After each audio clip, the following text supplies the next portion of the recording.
সংসার বড়ই বালাই। সংসার চালাতে প্রতিদিন কতজনকে কত কিছুই না করতে হয়। যে বয়সে মাঠে ক্রিকেট ব্যাট কিংবা ফুটবল নিয়ে খেলার সময়, সেই বয়সে এক নাবালক পড়ুয়া নিজের কাঁধেই তুলে নিয়েছে সংসারের দায়িত্ব, নিজের পড়াশোনার খরচের বোঝা। প্রায় বেশ কয়েক বছর ধরেই নিজের পড়ার ও বিদ্যালয়ের সময়ের পর করে এই কাজ।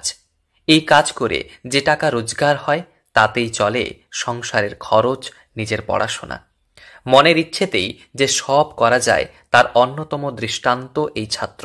এটাই কথা বলার, যে সময়টায় বাকি তার বন্ধুবান্ধব ঘুরে বেড়াচ্ছে, মোবাইলে ডুবে আছে, সেই সময়টায় সে তার নিজের সংস্থান করার জন্য যেই পরিশ্রম করছে বা এরকম একটা কাজে যুক্ত হয়েছে, এটার মধ্যে অনেক কিছু শেখার আছে। যে কোনো কাজও ছোট নয়, আর পরিশ্রম করে নিজের যেটুকু দরকার সেটা যদি সে করতে পারে, তাহলে আগামী দিনে এই ছেলে নিশ্চয়ই আরও অনেক কিছু করার ক্ষেত্রে নিজেকে প্রাণিত করতে পারবে তার এখনকার কাজকর্ম দিয়েই।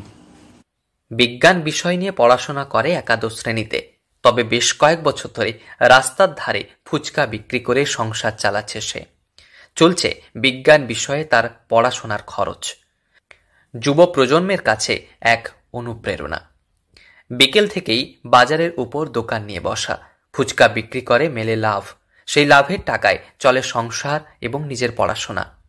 পশ্চিম মেদিনীপুরের দাঁতনের এই একাদশ শ্রেণীর ছাত্রের জীবনযুদ্ধ সমাজের কাছে দৃষ্টান্ত। হয়ে গেল 5 বছর দাদা, হয়ে গেল। কেন করছো? ওই দাদা এই পয়সার প্রবলেমের জন্য, কারণ কি বাবা তো কাজ করছেন, দাদাও পড়ছে, আমিও পড়ছি, একসঙ্গে তো এত চালানো বাবার পক্ষে একটু টাফ। সেজন্য বাবা সেখানটা করছেন, সেটা থেকে দাদার আর আমার যতটা রাজি হচ্ছে এটা থেকে আমি আমার নিজের টিউশনগুলো আর বাকিগুলো বের করার চেষ্টা করি, ওই জন্য আসি। বাড়ির ছোট ছেলে সে। বাড়িতে মা, বাবা ও দাদা রয়েছে। দাদা উচ্চশিক্ষার জন্য বাইরে থাকে, বাবাও সংসার চালাতে চলে গিয়েছেন ভিন রাজ্যে। তবে বাড়িতে মা ও সন্দীপ থাকে। নিম্ন মধ্যবিত্ত পরিবারের জোয়াল টানা এতটাও সহজসাধ্য নয়, তাই একসময়ে বাবার পেশাকেই ধরে রেখেছে সে। দাঁতনের কালীচণ্ডী বাজারে ফুচকার দোকান দেয় সে, রেখেছে পাপড়ি চাট থেকে মশলা মুড়ি।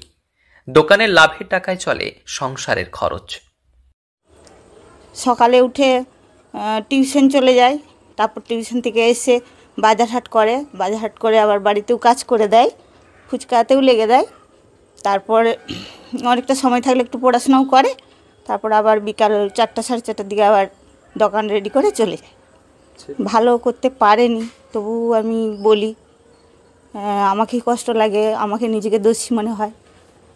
দাঁতন ভাগবতচরণ হাই স্কুলের একাদশ শ্রেণীর বিজ্ঞান বিভাগের ছাত্র সন্দীপ দাস বেশ কয়েক বছর ধরেই ফুচকা দোকান দিয়ে নিজের পড়াশোনার খরচ এবং সংসার চালাচ্ছে সে।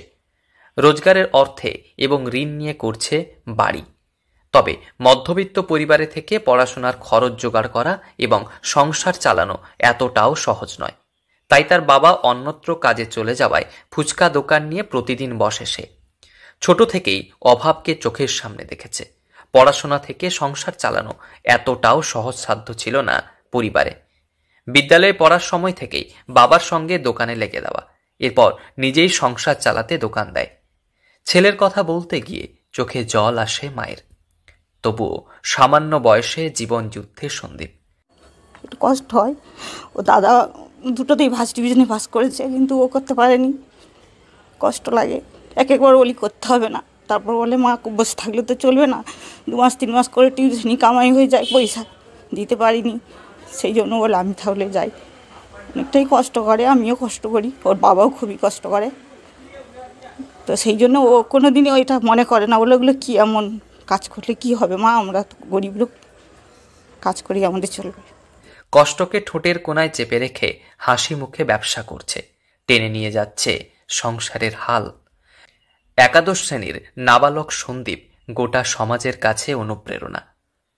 পশ্চিম মেদিনীপুর থেকে রঞ্জন চন্দ্রের রিপোর্ট, লোকাল 18 বাংলা।